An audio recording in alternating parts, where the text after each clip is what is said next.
at the end of Daf Chavdalid, so the Gemara talks about the Mishnah is talking about the psul of an individual who it could look bad if their testimony, if they marry. So that's somebody who had an affair, and or people say had an affair, and then this person becomes converts. So then you're not allowed to. That person can't marry the person who they had an affair with because it'll look like they converted for that.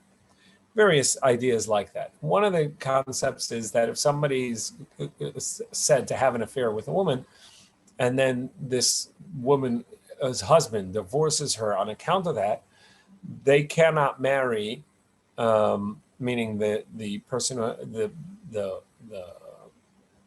had the affair with the married woman can't marry that woman on account of this claim. That's called nitan al ha-eshes ish. Somebody who, it was said, had an affair with an eshes ish, they cannot marry that eshes ish. And the Gemara is really the last 3 lines, the 4 lines of Daf Chavdalid Amud Beis.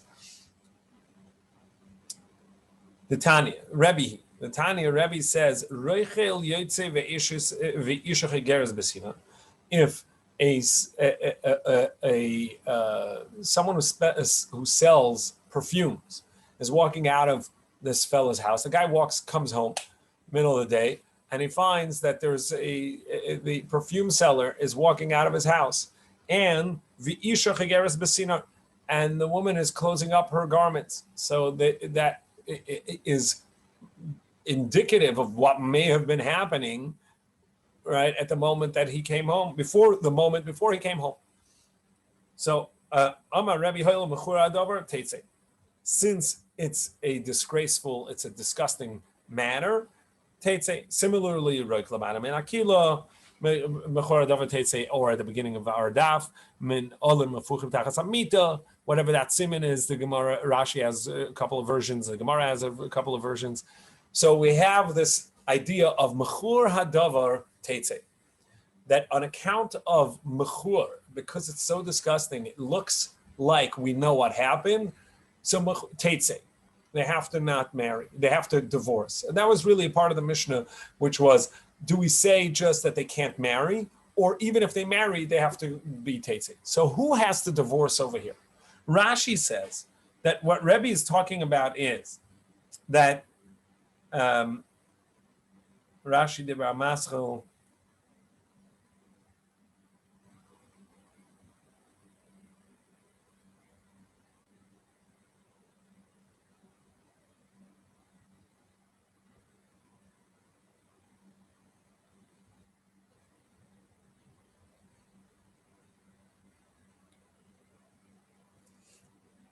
Iba Yasema. The Iba Yasema, Beloy Banim Lay Nafki, Beloy Edim. Mahanim Asnaita, this Brisa, the Amri Nafki, Rebbe Amrinu. Rebbe says it, the Mapik Isha Mibaila Bekol Koldahu. Rashi holds that a Kol Koldahu, some rumors, even a slight rumor, is going to be sufficient to say that that her husband has to divorce her on account of the kol koldahu, even a slight kol. And this mechur hadavar, this matter that is really discussing, is sufficient to say that we're going to have to, that there's going to have to be a divorce here. That's Shitas Rebbe. But who's the divorce coming from? It's going to be the Yitzia from the husband. The husband has to divorce his wife. However, Tosfos says no. That's not what it means.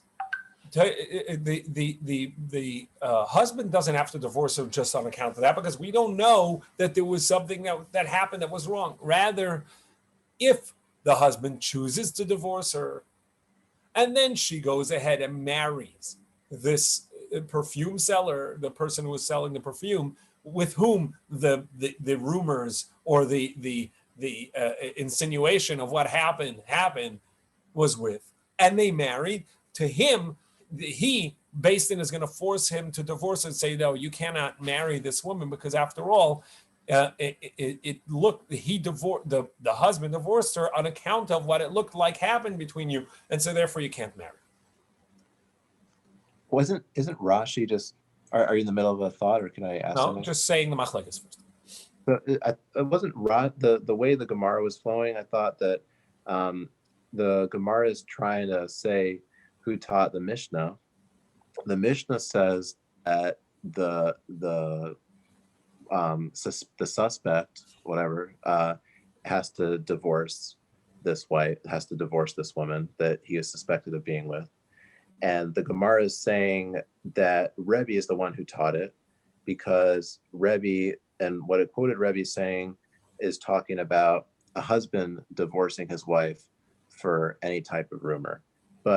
And therefore the extension it's making is, since Rebbe says that a husband has to divorce his wife for any type of rumor, so it would follow that he would also hold that for any type of rumor, the suspect would have to divorce her also. Isn't Rashi also? Rashi's just explaining the quote of Rebbe, but the Gemara is saying that Rebbe would also hold that the suspect has to divorce her, right? Yes, that the Gemara for sure is comparing it in regards to our Mishnah, in regards to the suspect, in regards to the other guy. But there is nothing in Rebbe's statement that tells us per se that the husband is the one that has to divorce. It says Teitze, but it doesn't say from whom. Rashi's filling that in to say that Rebbe's saying that the husband has to divorce her. Tosfos disagrees and says, no, Rebbe never said that. Tosfos says the husband doesn't even have to. Correct. Rebbe never said that. Fine. The husband doesn't have to divorce her. Okay, and Tosfos says the reason is because 2 points that Tosfos says. Number one, the halacha is that a husband has to divorce his wife in the halachas of Soita when there's kinui and stira. He warned her, don't be together with that person in private. And there's a witness that they were together with that person in private. Then kinui and stira, but without kinui and stira, just somebody saw them, this guy walking out of the house and saw her closing her garments. That's not sufficient a reason. Mechur hadavar, just having a matter that looks disgusting, is not enough to say that the husband has to divorce her. And we have to address why not. What's the reason for that? But there's no mechur hadavar. There's no chiyuv. Tosfos says, and besides, Tosfos brings a Gemara.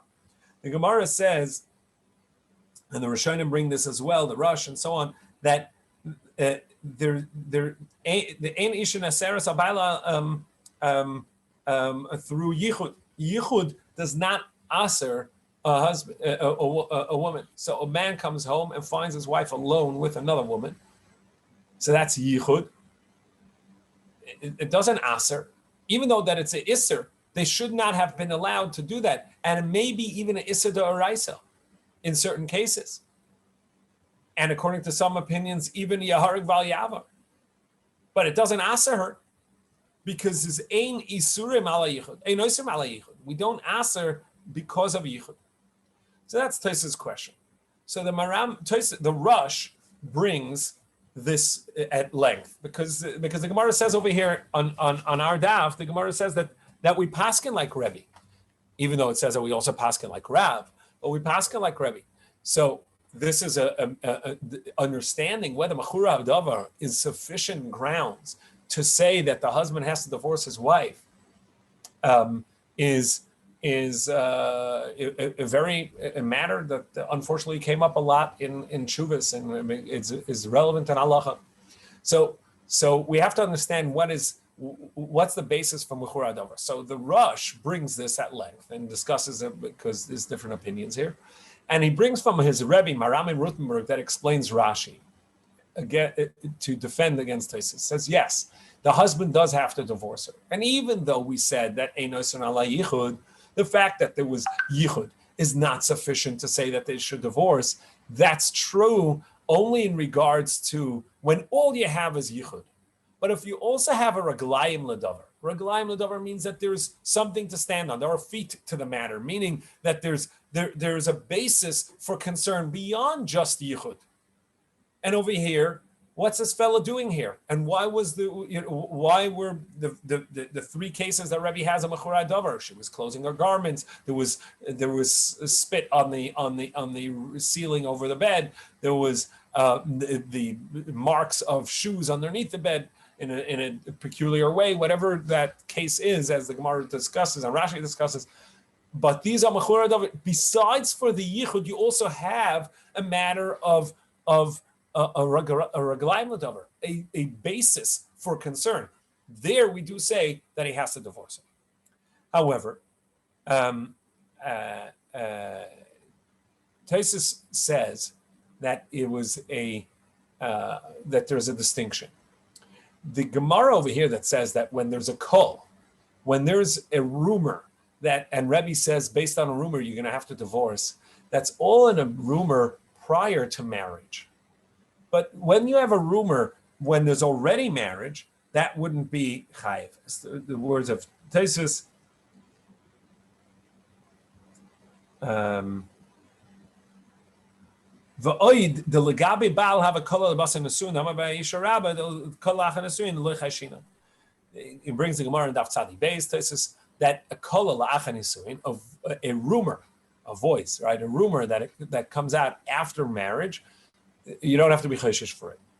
And the reason, my Rabbi Baruch Finkel said, is the reason for that is because there's a cheskas kashrus to the nesuin. You already have a chazaka of kashrus. This marriage is bechazaka, it's kosher. A kol, just a rumor, cannot remove that chazaka. For the bail, for the other guy, there's already a rumor and a doubt about his kashrus prior to the marriage. So therefore, even if he married, we could say he has to divorce. But the original husband, his marriage is a valid marriage. Now there's a rumor or there's some sort of raglaim l'davar to cast a doubt on it. That's not enough to break the chazaka. That was a cheskes kashrus. However, there's another pirish that they say, and this is the Achronim explain based on Tosfos and Daf Gimel.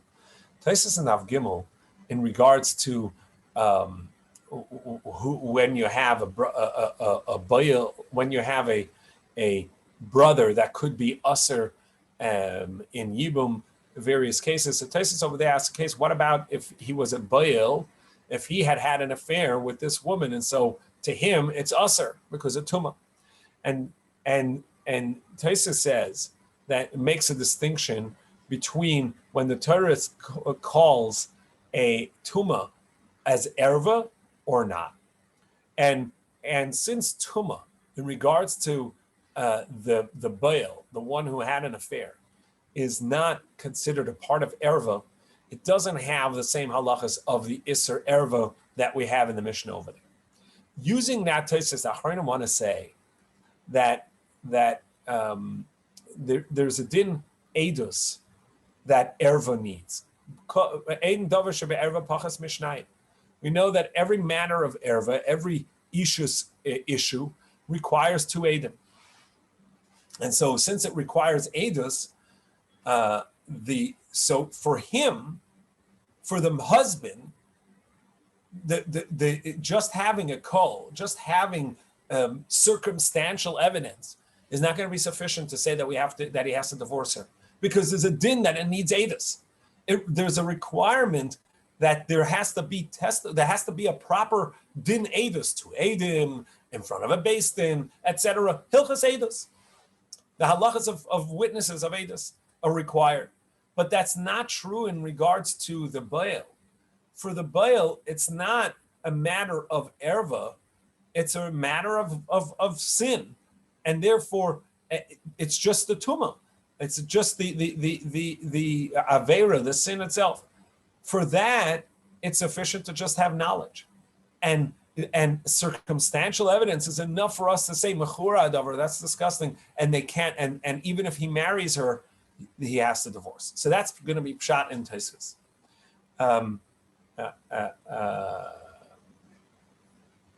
the Achronim have different Perushim as well. We know the halacha is by we say Safek Tuma B'Rshus Harabim is you can be lenient. If you have a doubt in a matter of Tuma in a Rishus Harabim in a public area, you can be lenient. In a private area, you're strict. Now, normally on a Torah prohibition, we say that you have to be strict, you have to be machmer, you have to, right? Safek D'Oraisa L'Chumra. Yet, when it comes to Tuma, there's a special din, and we learn it from Saita, that since they were in private, that we learn from there that Safek Tuma, you can be Mekel, you right, L'Kula. And it's only in public, if there's 3 or more people, that we're going to say Safek Tuma is going to be Lahachmer. So the same same thing over here. We learn that a suffix, the Torah had a din that suffix in regards to the prohibition on a husband is a special din that you're lenient, and therefore he does not have to take into account circumstantial evidence. Whereas for the bayil, for him, there is no such din, because there is no din of soita to him, so therefore we have to be machmer. This is all various explanations to explain Taisus Shita. However, the Rush follows Rashi, and in fact says that Rabbeinu Tam, who's quoted in Taisus here, retracted and reverted to Shitas Rashi as well. However, the Rush holds that there are 2 requirements. It's not enough to just have Mechur Hadavar. It's not enough to just have that there are witnesses or a witness that saw this, whichever one of these 3 matters of circumstantial evidence, the kiyur, Ede kiyur. Besides for the witnesses of the kiyur, of the disgusting matter, it requires also that there is a kol. You need 2 things. There's a rumor going around, and there's also the Ede kiyur. However, some Rishonim disagree and say that Rashi is going to be machmer, that he has to divorce her not only on that, but just the circumstantial evidence itself. Eidei kiyur is going to be enough to be mechayev the divorce.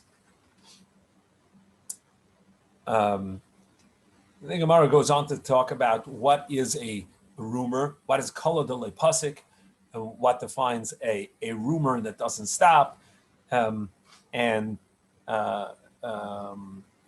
whether how long a rumor is, and what counts as the rumor is not a permanent, not an ongoing rumor. It had stopped. Rashi interestingly says on a kol de pasik, a rumor that stopped. It's not just that it stopped, but a rumor went out to say it was a lie. It's not sufficient to say the rumor lasted a day and then it fizzled out because new news came up. It has to be that there was a rumor first that says that something bad happened, and then the next rumor came out and said, actually, no, it has come out that we know that that's not true. It has to be a reverse rumor. Rashi in the 4th, 5th narrow line, the pasuk sheyatza kol achar leimer sheker hu alas. It's not enough that the kol of the pasuk that the rumor itself stopped. It has to be that there's a rumor that the people are talking to say, oh, that's been debunked. It has to be a counter rumor in order for it to be considered a kol lepasik, which is a pretty a high bar. It's not enough that the rumor died out. It has to be that people are accepting to say that it was debunked.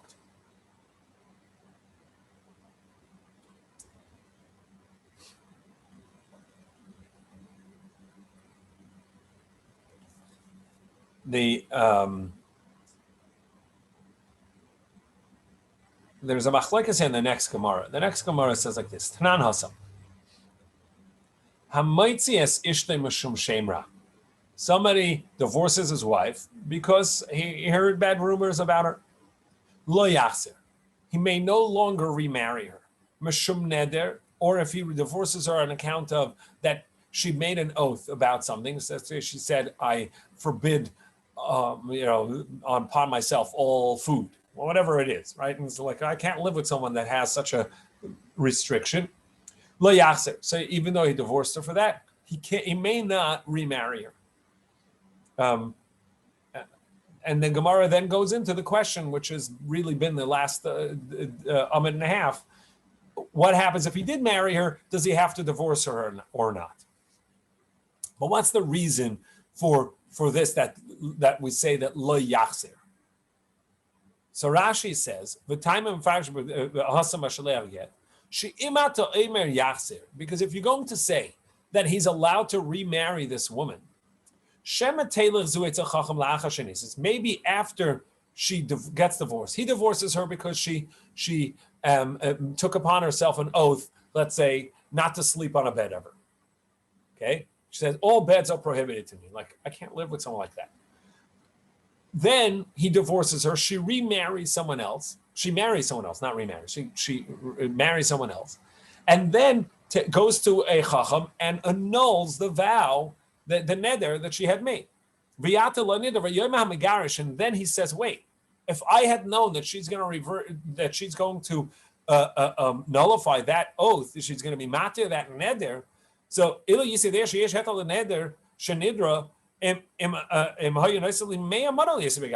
you would have paid me 100 mana, I would not have divorced her. I love this woman.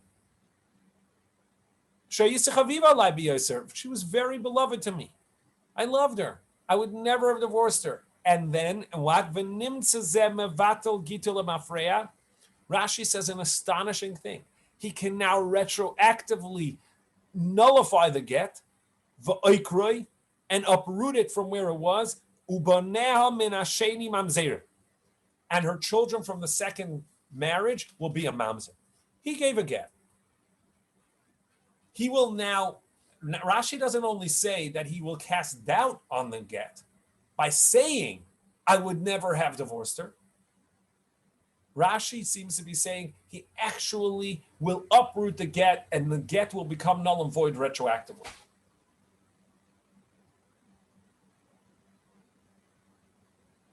Anybody shocked by that?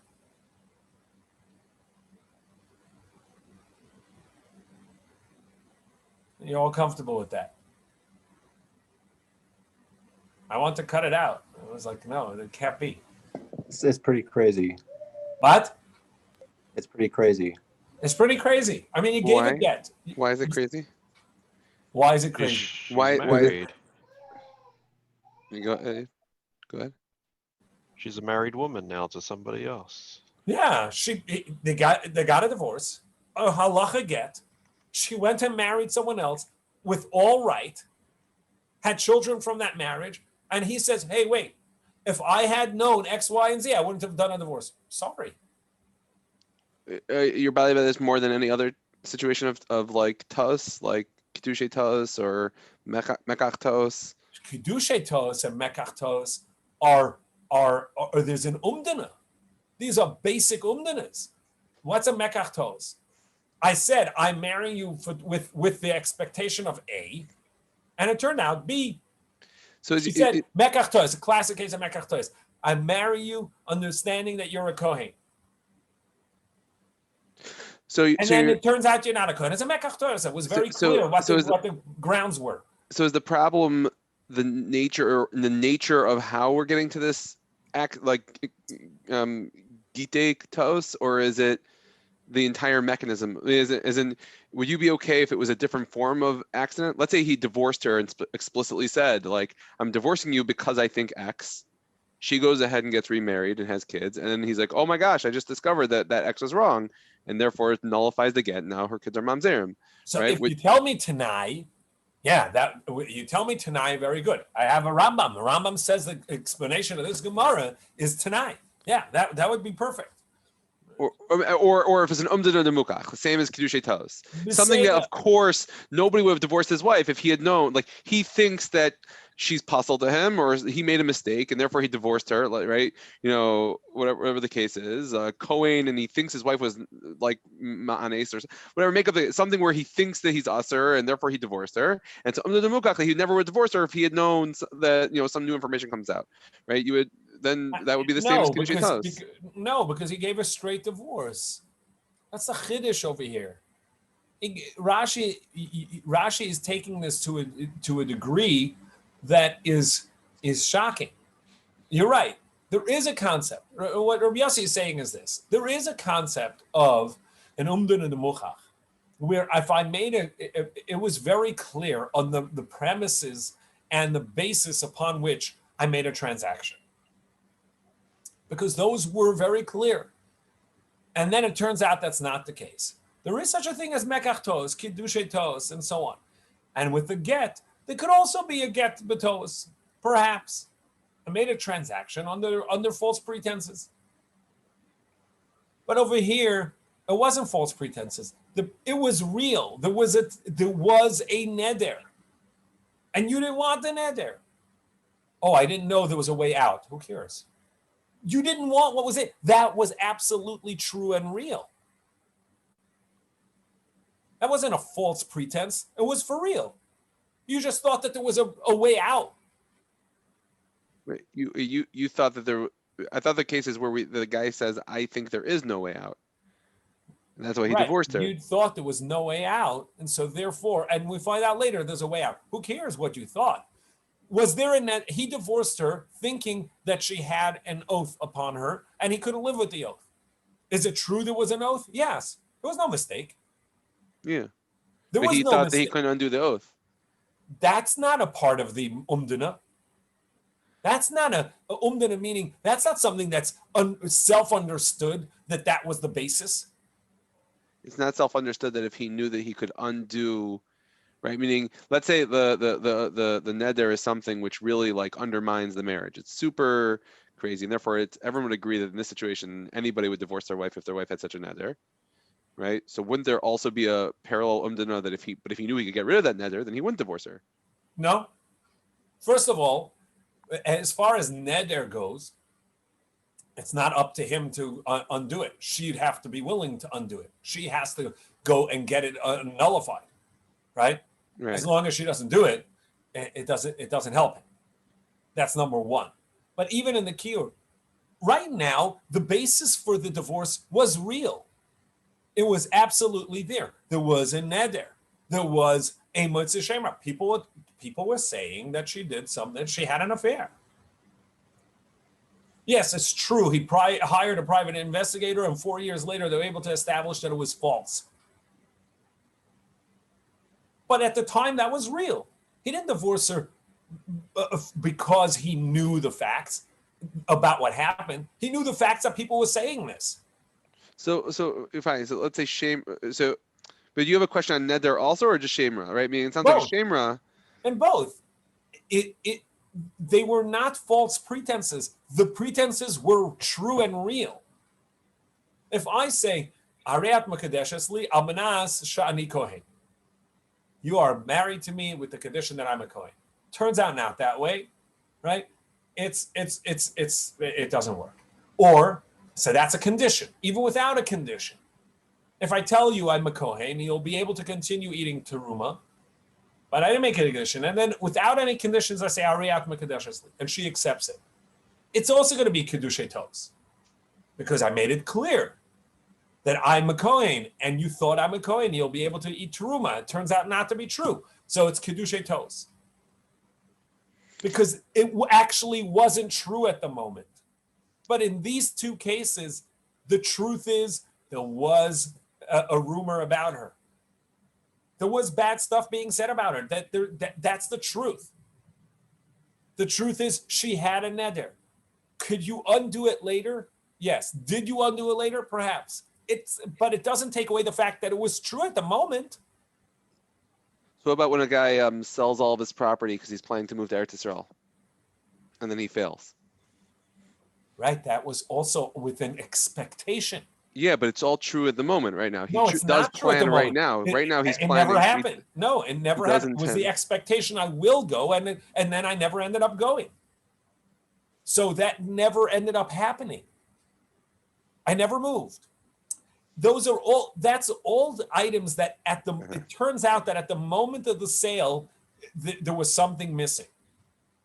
Here, Rashi's chiddush is that even though at the moment that the divorce was made, it was true. Uh-huh.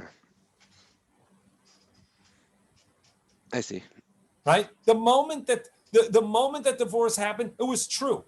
And the moment she married the next person, it remained true.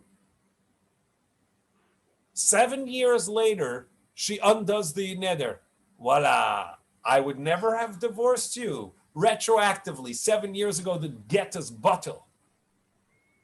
The woman gets no say in this. In the retroactive divorce, no. I divorced you without a. I gave you a get, but I didn't have. I didn't intend for that because I didn't know. That's what Rashi is saying. It's shocking. It needs an explanation. Okay. Because if a woman has to agree in order to get married to you, how can he get? No, in that case, it's for sure, not getting that's where- married again. It's just removing it. Yeah, It seems different, but it seems like the same thing could apply, but it's not. Correct. It's not. It's just retroactively undoing the end of the marriage. It's saying the divorce was under false pretenses, and therefore it's retroactively null and void. The divorce is retroactively null and void. Is That's the the woman word. not able to divorce to bring the divorce? Sorry? Right. Yeah, a woman's not able to do that, huh? It doesn't make a difference. That wouldn't change it. At this point, the main point is he gave her a get under a pretense A, because it's true even it happens to be, we're talking about divorce, but it's true even in other transactions where both of them can make the transaction. The point is, if I sell you something in the same pretext, I sold you something because I think Rashi would have the same halacha. I have let's say I own a bed, yeah, and I sell it. I tell you, I'm selling it. My wife made a neder that she doesn't want to. She's not gonna, she prohibits beds. She's not gonna sleep on beds anymore. So I have no use for the bed. So I'm selling it to you, right? And then I find out 7 years later that she can nullify the vow, and she did. I say, I want my bed back. I sold it to you on false pretenses. It's not about who has the right to make the transaction. I made the transaction under a false pretense, and now retroactively that pretense is gone. I can undo it. It's different than all other mekachtos and umdana, the muchas. All other umdana, which means we know the meaning or the pretext for such a thing, right? Those are like Rabbi Yossi gave the case. Somebody's has a moving sale, moving to Eretz Yisrael, right? About to move, they sell all their stuff, and the next day there's a lockdown. Nobody's allowed into Eretz Yisrael. And you're like, I'm not moving. I need my stuff back. So too bad, sold. No, actually, we all knew why I was selling this. This was very clear because we were moving. I can't move. I need my stuff back. And retroactively, the sale is null and void because that was the pretext well known within the transaction and turned out to be not true. But over here, it turned out to be true. You have an undoing of what was true. That doesn't make it untrue. All right. So can the woman then, let's say the next day, so her current husband is not really her husband, her children are mamzerim. The next day, what if she takes the neder back on and says to her first husband, you That's really a new did want to. But that would be a new neder. Okay. It But then doesn't undo the undoing. I really would have divorced you if I had known that you were going to nullify your neder, and then the following day you were just going to take it back on again. Then I still would have divorced you because it all seems. Now, he would need a new get. That once the previous get is null and void, they would need a new get, and it would not undo the mamzeris. Huh. However, the Rambam over here has a different interpretation. He has much more, like what we say, a requirement of condition. The Rambam says, if I had known that this is true, it's a conditional divorce.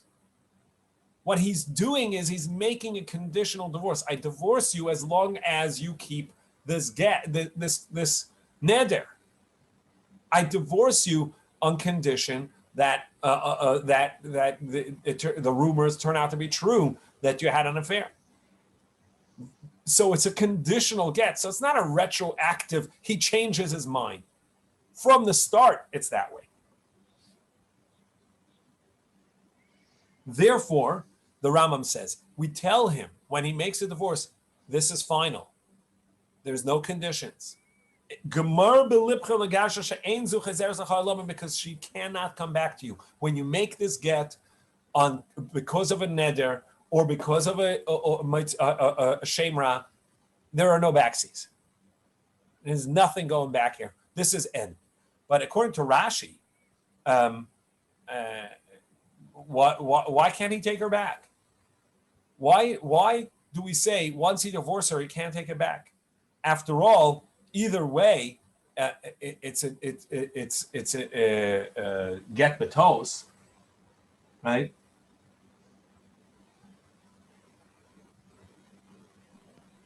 Lefi the Rambam, why do we need to? Why don't we just tell him? Like, why do we need to say that the halacha is that you can't take him back? Why don't we just inform him that he's not allowed to make such a tanai? Like, why don't we just say him, don't make, like, you're not allowed to make such a tanai, right? If you want, you can be like, you can marry her again afterwards because you're always allowed to remarry. The only way to know that's what Rabbi is saying. The way to know for sure that it's not a tanai is by telling him it's final. Don't make it. If we would just say to him, the lashon Rambam, that's how I'm looking. We say to him, Gemar belibcha. You have to conclude in your heart, make it final in your heart, because she's not coming back to you. But Rashi, this is, and he wouldn't be able to get to that Gemar Das or Gemar belibcha if we wouldn't tell him that he has no ability to get her back. Meaning, if there's that's the only way to do it. Because you can't just tell him, get her back, then I still could make a condition. So we have to tell him conditions won't help. She ain't coming back. But in Rashi had to explain it differently. Rashi said, so why can't we take it back at Lamis? It's because he'll work harder. He'll do the research before he divorces her. We tell him, go ahead and figure out whether you can get the get nullified or not, or the divorce, the neder nullified or not, or whether it's true or not, because otherwise you cannot say that you really love her. Look at Rashi, the last few words in this Rashi. Lefika chaimrullah. So we say to him, you have to know she's not coming back. And if you really love her, go figure out a way to nullify her vow. And if you divorce her now, then we could say we know that you divorce her with a full heart because you hate her. You dislike her. Now you cannot retroactively nullify the vow, the get, by saying, well, if I would have known, I wouldn't have divorced her. No, we told you that to make sure that you got this right, and you didn't. So clearly you didn't want her. Rashi has to come up with a whole new pshat, because otherwise there's no, what help does it help that she can't marry her ever again? He doesn't have to marry again. He could just say the get was never happened. It's not remarry her. It doesn't have to. He retroactively nullified the get by saying I never meant to divorce her.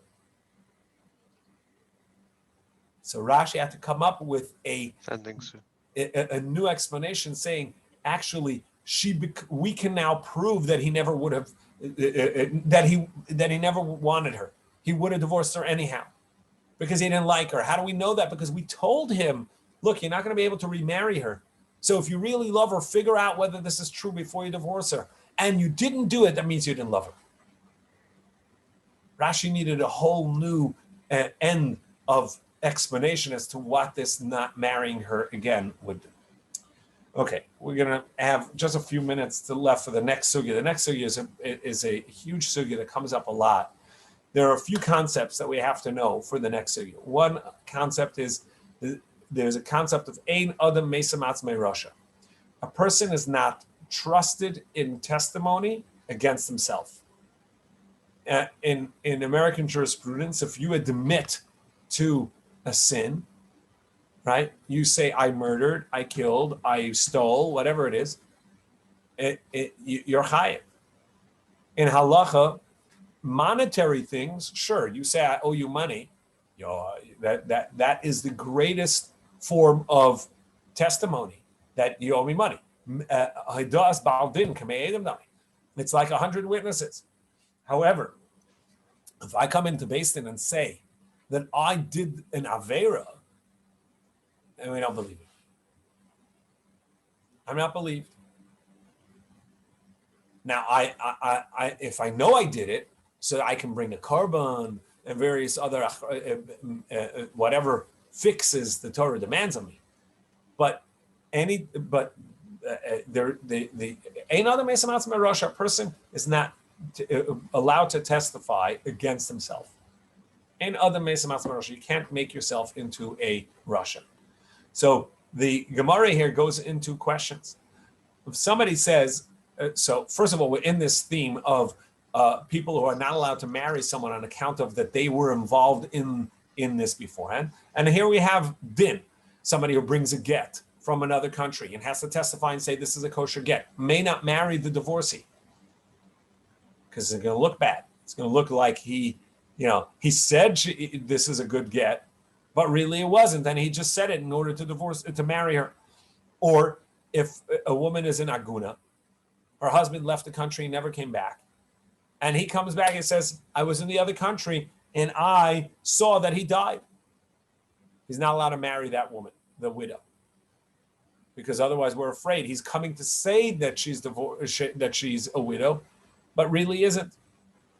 Or haragtiv, if he comes and says, I killed this fellow, he's not allowed to marry her. Now the Gemara says, wait, Rabbi Yehuda Aimer haragtiv leitinase ishtei, haragnuhu tinase ishtei. The Gemara is going to ask. So the Gemara says, anybody else is allowed to marry this woman? Why do we believe him? After all, Rabbi Yossi says, Pleni Ravani La'insi. If somebody says, I was raped by another man, and I testify this man raped me, so he can be a witness against his rapist, because he hasn't made himself into a Russia. Whereas if he says Pleni Ravani L'Ritzoni, that I willingly went along with it, so then he's made himself into a Russia, right? Russia who, and he cannot be a witness. So we need other witnesses for this against that person, because the Torah says Al Tashes Yatchaim Russia Liyased Chamas. So the question is, we have over here, what's the reason that a Russia is not according to Rabbi Yossi? So first of all, we have a machlokes over here between Rabbi Yossi. Rav over here says Adam Karavetz Alatzmai Vein Adam Mesmatzim Russia. No, you're not a valid. You cannot be a valid witness against yourself, because you're related to yourself. Obviously, you cannot be a witness against a relative. So you're invalid testimony. You don't become a Russia. Does Rabbi Yossi disagree with that, or do we say that Rabbi Yossi agrees, but there's a distinction? That's a big machlokes in the Achronim. But first, just to understand what is the basis of this invalidation of the edus, of the witness, the testimony of this person. Do we say that it's not a valid testimony on account of that he's untrustworthy? He's not to be believed. So in our Mishnah, we have a problem here. It's circular. The person comes and says, I killed your husband. So you're a widow. You're allowed to marry. He's not allowed to marry her because maybe he's lying. Right? Why would we assume he's lying? Because Mesam Atzmei Rasha. He's defining himself as a murderer. Well, then, if he's lying, then he didn't murder the guy. If he didn't murder the guy, right? So he's not a Russia. He didn't do anything wrong. So if he didn't do anything wrong, so then we can believe him that he killed him. Right? How did we get to this? We're stuck in an invalid circular argument.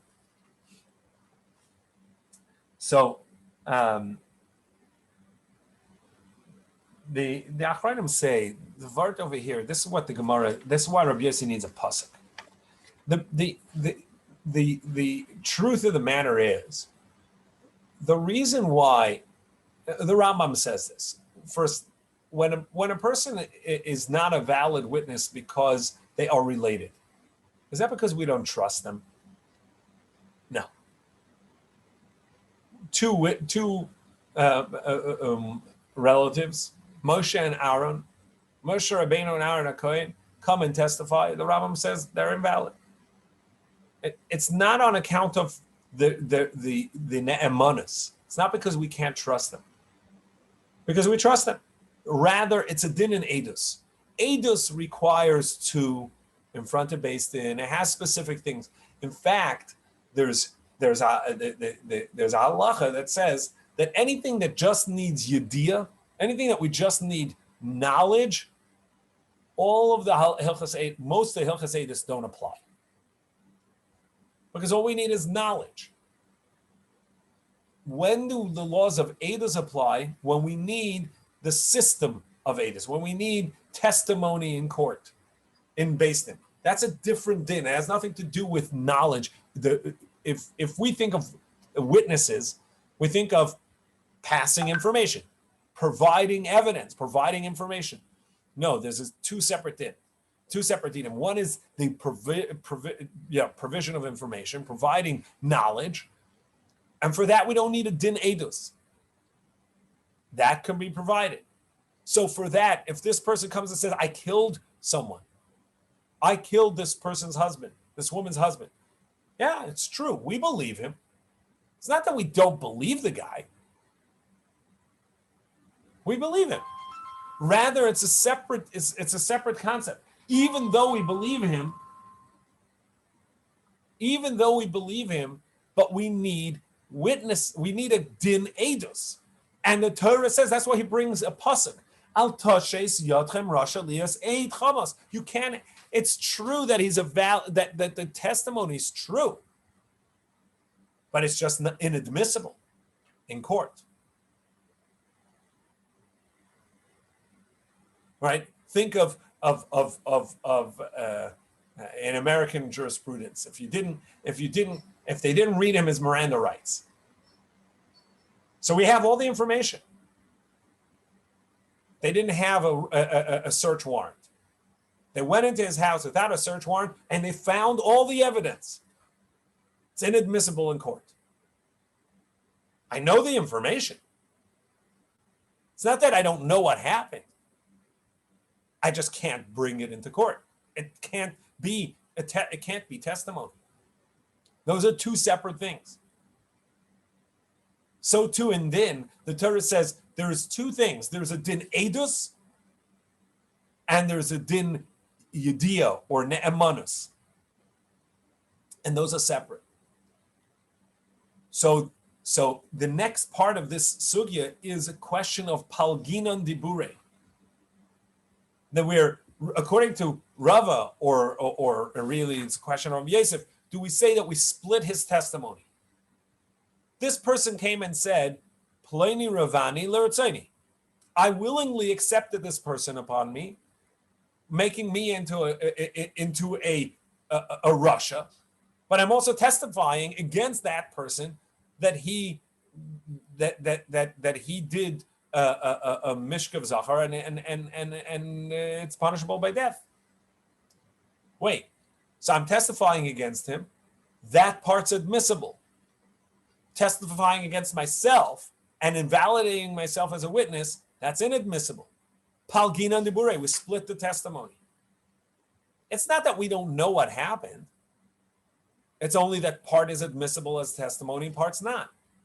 One has a din edus. That's all it is. So we see this concept. According to Rava, we're going to say palgina dibure. Rav Yosef says, no, we don't say palgina dibure. We're not going to split it. That's going to be one interpretation, one pshat that they say about what the machlokes Rav Yosef and Rava is. Another is Reb Chaim says that it's not palgina dibure, it's the palgina ne'emanos. We know exactly what he said, and the testimony is true. We're only going to believe part of it. It's a question of what that means. But I just want to talk about this Nakuda, because I think this is important to understand Edus. That there's a din in Yediyah, in information, and as far as information goes, I have the information. I know exactly what happened. When somebody comes in the base and says, I killed someone, that information is true. We have no reason to doubt that. We'll try and substantiate it, but the information is true, and that's why the halacha is that this woman is allowed to remarry. And the Gemara says because she's going to be careful and make sure that it's true, and therefore she can remarry on the basis of that. We don't need his testimony. Oh, we don't need his testimony. We just need information. Information we have. But Rav Yosef says, but I need also a din edus. Oh, you need it to be admissible in court. You need it to have a din edus. The Torah says, in Russia, so think of it as sort of like inadmissible in court. Very clear information, but it's just inadmissible in court. Right? That's what the din edus is. There are two separate dinim, Yediyah and edus. Edus has halachas. Moshe and Aaron come and testify. We know exactly what happened. It's just inadmissible in court. Doesn't Yediyah also suffer if he's a Russia? I mean, we don't believe a Russia, right? Let's say a person has already been confirmed as a Russia, right? So when we say that like a person who's been determined to be a Russia previously can no longer be made, that's only in terms of Hilchas Edus, but not in terms of Ne'emanos. Correct. Like we trust a guy who's a murderer or a gambler or anything. We trust that he's telling the truth. We just can't use it's like a to it's some the same degree. as To Kruvim. some degree, that's true. To some degree, There's no loss of Ne'emanos for a Russia. Correct. Lamashal, there's a whole sugya if we say somebody that chashud on one thing is he chashud on another thing. So for kashrus, right? The halacha for kashrus is that I don't need edus, I just need yediyah. Yeah, that's because he's not a Russia per se. That's because but what happens? There's a whole sugya. Or do we say chashud on one thing? Is he chashud abamayna, chashud Hashavua, chashud abamayna? Right? We have questions. That means we know he's a liar in regards to money. Does that mean we automatically assume he's also a liar in regards to something else? And maybe not. But for other things on the thing that we know he didn't have air for, we don't trust him. In that particular thing. But is that because he lost his din of edus or because he lost his na'amanos? Because he lost his na'amanos in that particular thing. But of it course, means you if somebody in that particular thing, if somebody doesn't keep kosher, you can't say that I can trust him in kosher, right? Because in that very thing, I know he's untrustworthy, right? If somebody that's a different din. That's a din na'amanos in that thing. Here we're talking about he was a ritzeach, and now he comes in and says I was a murderer. I murdered. I say I can't believe you because you're a murderer. So you're not Nema. Right. Right. I wouldn't take your testimony. You're a murderer. Your character is flawed. Isn't there like a concept by like gamblers that there's like a whole machlok is exactly why we don't trust them, but we say like because since they're not like there's one sheet that since they're like they're not using normal funding methods for their life, therefore they're not meshubah to emes. Like there is a way to become like right, like they've lost their entire ne'emanos. Like we don't trust them on anything. They're just fundamental liars. That's a different thing. Any yeshiva shalom is someone who's just not a part of normal society. If you're not a part of normal society, that's a different thing. Any yeshiva shalom. So now your whole system is flawed. You're right. But that you need to come on to that. But in general, we can split them and say there's one din. Do we know what happened? Yes, we know what happened. Is it admissible in Beis Din? Is there a din edus? No, there isn't. And that split is what's happening. It's a huge sugya. Ein adam esamatz Russia and palgina dibure. I mean, just the concept. You can't testify against yourself. You can't make yourself into a Russia. And that's all in din of din edus. And that's why he needed a pasuk. Because Rabbi Yossi, if it was true that just the fact that you're Russia means that we don't believe you, he doesn't need a pasuk for that. Right? Rabbi Yossi says, I need a pasuk because